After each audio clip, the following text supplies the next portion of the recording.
અમદાવાદમાં પત્ની અને સાસુને જીવતા સળગાવવામાં આવ્યા હોવાની ઘટના સામે આવી છે। જમાઈ પર પત્ની અને સાસુને જીવતા સળગાવવાનો આરોપ। જીવતા સળગાવતા પત્ની જયાબેન રાજપૂતનું મોત। સાસુ ગંભીર હાલતમાં હોસ્પિટલમાં સારવાર હેઠળ।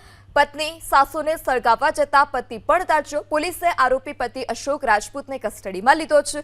મૃતક અને આરોપીના 5 માસ પહેલા જ લગ્ન થયા હતા। બંને વચ્ચે દાંપત્ય જીવનમાં ડખા ચાલતા હતા।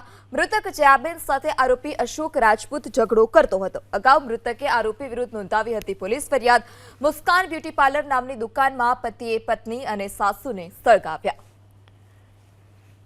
मैं तो अपने दुकान पे ये काम कर रहा था, फिर चिल्लाने की आवाज़ आई तो जो जया बहन है ना वो आगे आ गई तो वो जल रही थी, तो वो पानी था वो यहाँ से उठा के उसके ऊपर डाल दिया तो उसकी आग बुझ गई, वो आगे चली गई। उसकी माँ जो थी वो यहाँ पर आके गिर गई।